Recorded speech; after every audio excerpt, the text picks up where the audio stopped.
আসসালামু আলাইকুম। সবাই কেমন আছেন? আশা করছি সবাই ভালো আছেন। সবাইকে ঈদ মোবারক জানিয়ে আমার ঈদের ব্লগটি শুরু করছি। দেশে বা দেশের বাইরে যে যেখান থেকে আমার আজকের ব্লগটি দেখছেন, আপনাদের সবাইকে বাংলাদেশি মম ইন ইউএসএ চ্যানেলে স্বাগত জানাই।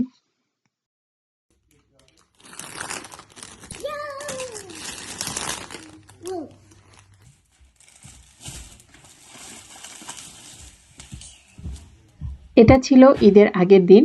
দেখতেই পাচ্ছেন একগাদা চকলেট, চিপস, জুস, আপেল সবকিছু নিয়ে বসে গিয়েছি। এগুলো এখন সব সুন্দর করে পরিষ্কার করে ব্যাগে ভরে নিচ্ছি। কারণ ঈদ মাঠে যাব আর ওখানে ছোট, ছোট অনেক বাচ্চা আসে। ওদের হাতে এই গিফটের প্যাকেটগুলো দিলে অনেক খুশি হয়। এর আগের আমার যে ব্লগগুলো আছে ঈদের সেখানেও আপনারা দেখেছেন যে এরকম ঈদের যে গিফট প্যাকেট এগুলো আমরা বানিয়ে নিয়ে যাই। আবার ঈদ মাঠে কিন্তু অনেকেই এরকম প্যাকেট বানিয়ে নিয়ে আসে। ওদের কাছ থেকে দেখা যায় যে আমরাও নিয়ে আসি। খুব ভালো লাগে। আর ঈদের আগের দিন যখন এই প্যাকেটগুলো করছিলাম, ঘরের মধ্যে মনে হচ্ছিল হ্যাঁ, ঈদ এসে গেছে। একটা অন্যরকম আনন্দ কাজ করছিল। বাচ্চারাও খুব খুশি হয়। তো একে, একে সবগুলো প্যাকেট বানিয়ে নিয়েছি। এই ছোট, ছোট ডিমগুলোর মধ্যে একটা করে খেলনা দিয়ে দিয়েছি। বাচ্চারা যখন এই ডিমগুলো খুলবে, খুলেই দেখবে একটা ছোট্ট খেলনা আছে। বাচ্চারা খুশি হয়ে যাবে। তো ওদিকে প্যাকেটের কাজ সেরে চলে এসেছি রান্নাঘরে। বিভিন্ন রকমের মিষ্টান্ন বানিয়েছিলাম। এখন এগুলোকে সুন্দর করে রেডি করে আগে থেকেই রেখে দিব, যাতে ঈদের দিনের কষ্টটা অনেকটাই কম হয়ে যায়।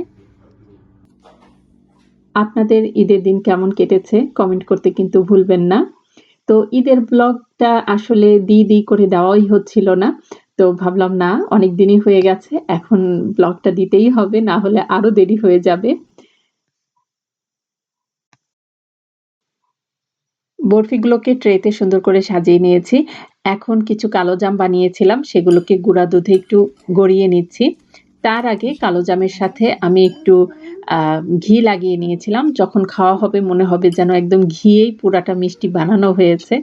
তো এখানে কালোজামগুলো রেডি করে নিয়েছি। এখন এই কালোজামই আবার ক্রিম জাম বানিয়ে নিচ্ছি। কারণ একটা মিষ্টি দিয়েই তো দেখা যায় যে আজকাল কয়েক রকমের হয়ে যায়। তো সেখান থেকে কিছুটা মিষ্টি রেখে এখানে ক্রিম জাম বানিয়ে নিচ্ছিলাম। মিষ্টিগুলোকে সুন্দর করে সাজিয়ে গুছিয়ে একদম যেটা যে পাত্রে যাবে সেই পাত্রে রেখে ঢেকে রেখে দিচ্ছি ফ্রিজের মধ্যে। ঈদের দিন সকালে এগুলোকে বের করে টেবিলে দিয়ে দিয়েছিলাম। এরপরে চলে এসেছিলাম ঈদের যে ডেকোরেশনের সেই কাজে। ঈদ মোবারক ব্যানারটা লাগানো হচ্ছিল। তো ব্যানারটা যখন লাগানো হয়ে লাইটগুলো ছাড়া হলো, মনে হলো কয়েকটা লাইট জ্বলছে না। পরে সেগুলোকে ঠিক করে আবার ছেড়ে দেখা হলো। তো এবার যে লাইটিং সেটা আমি ঘরের বাইরে করতে পারি নাই। গতবার তো ঘরের বাইরে অনেক লাইটিং করেছিলাম। কিন্তু এবার আর করা হয়নি। কারণ ঈদের আগের দিন, ঈদের দিন এবং ঈদের পরের দিন অনেক বৃষ্টি এবং সাথে ঝড় ছিল। তো ঘরের মধ্যেই যতটুকু আমরা লাইটিং যা করার করেছিলাম। তো আলহামদুলিল্লাহ লাইটিং এর কাজে মায়েরার বাবা অনেক সাহায্য করেছে। তো এখন চলে যাচ্ছি আমার একদম একা, একা করতে হবে সেরকম সব কাজে। এই যে ডেকোরেশন এর কাজ, যেখানে খাবার-দাবারগুলো রাখা হবে সেই কাজগুলো। একটা সময় এমন ছিল যে ঈদ আসলে নিজেকে নিয়ে ভাবতাম, ঈদে কোন ড্রেসটা পরবো, সেই ড্রেসের সঙ্গে এটা সেটা কেনাকাটা এসব নিয়ে ব্যস্ত থাকতাম। কিন্তু এখন হয়েছে পুরাটাই উল্টা। এখন ঈদ আসলে বাচ্চাদেরকে নিয়ে ভাবতে হয় ঈদে ওরা কোন ড্রেসটা পরবে, কোন খাবার রান্না করা হবে, কিভাবে কি করতে হবে এইসব নিয়ে চিন্তা ভাবনা করতে, করতে ঈদ কিন্তু শেষ হয়ে যায়।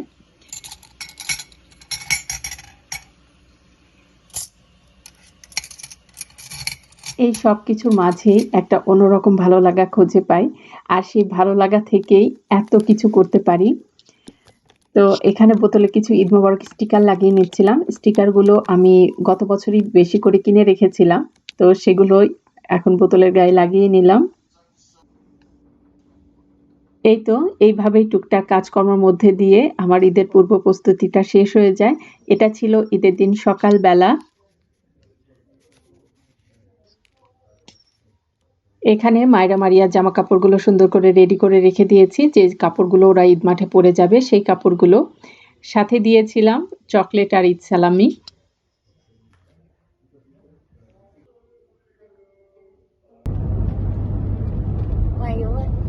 ঈদ মাঠে যাওয়ার জন্য রওনা দিয়ে দিয়েছি। আর এই যে দেখুন বৃষ্টি হচ্ছে। ওই যে বললাম এবার ঈদের আগের দিন থেকে শুরু হয়েছে বৃষ্টি আর থামাথামির নাম নেই।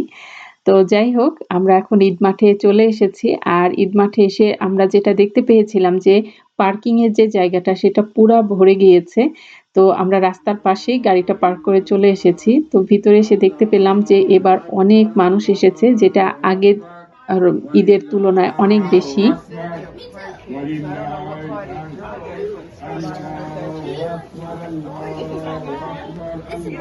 মারিয়া ঈদ মাঠে এসে ভীষণই খুশি হয়ে গেছে। কারণ ঈদ মাঠে আসার পরেই দেখতে পেয়েছে ও ২ জন স্কুল ফ্রেন্ড এবং ওরা অনেকক্ষণ গল্প করেছে, খেলাধুলাও করেছে। একজন আরেকজনের ঈদের জামা, জুতা এগুলো দেখাচ্ছিল। বেশ ভালোই লাগছিল।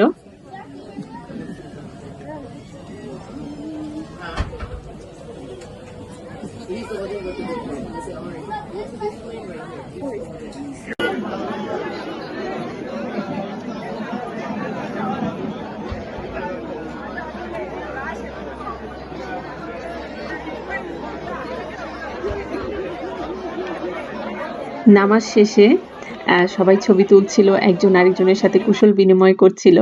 যেগুলো দেখতে ভীষণই ভালো লাগছিল। আর এদিকটাতে মারিয়া চুপচাপ দাঁড়িয়ে আছে। এখন যে ঈদের গিফট প্যাকেট গুলো বানিয়ে এনেছি, সেগুলো বাচ্চাদের হাতে দিয়ে দিয়েছিলাম।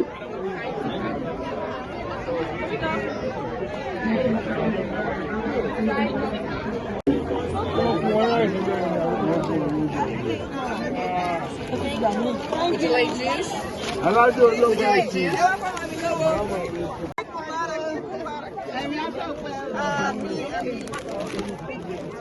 বাচ্চাদের হাতে গিফটের প্যাকেটগুলো দেওয়া হয়ে গেছে। দেওয়া শেষে আমরা এখান থেকে চিপস আর জুস নিয়ে নিয়েছিলাম।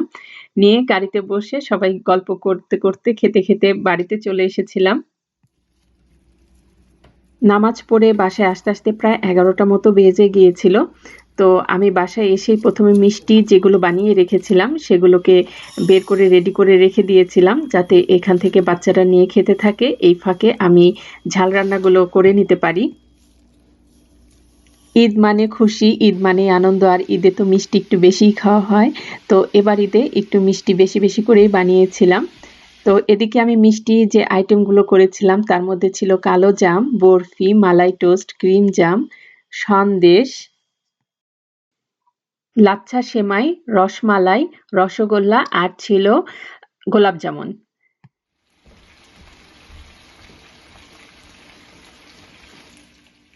এই পাশটাতে ঝালের প্রিপারেশন গুলো করে নিচ্ছি। যে কাবাব-টাবাব গুলো বানিয়ে আমি ফ্রিজে রেখেছিলাম সেগুলো জাস্ট এখন ভেজে নিচ্ছি।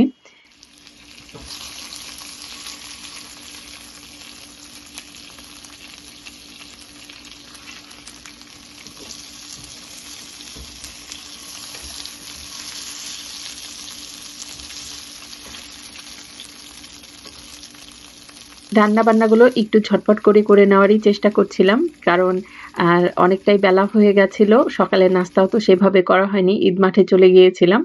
তো যার কারণে সবকিছু একটু তাড়াহুড়া করে রেডি করে টেবিলে দিয়ে দিয়েছিলাম।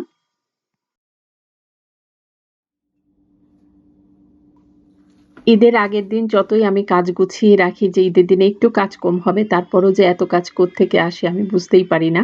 তো এখন সব খাবারই একে, একে টেবিলে দিয়ে দিয়েছি। এবার ঈদের যে ঝালের মেনু সেটার মধ্যে আমি রেখেছিলাম কয়েক রকমের কাবাব করেছিলাম, বিফ বিরিয়ানি করেছিলাম, চিকেন রোস্ট, সালাদ, একটু স্ন্যাকও পাশে রেখেছিলাম যে বাচ্চারা যদি মিষ্টির পাশাপাশি খায় সেইজন্য আরকি একটু সমোচা, সিঙ্গারা, নান রুটি এই টাইপের জিনিস।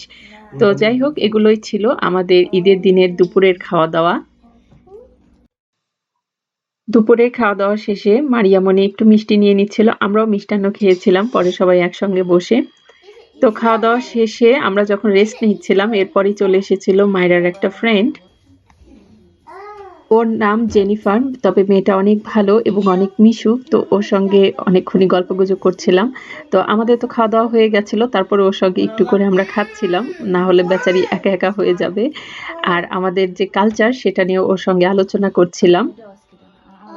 এটা ছিল ঈদের পরের দিন। আমরা একটু সাজগোজ করে বাইরে ঘুরতে গিয়েছিলাম।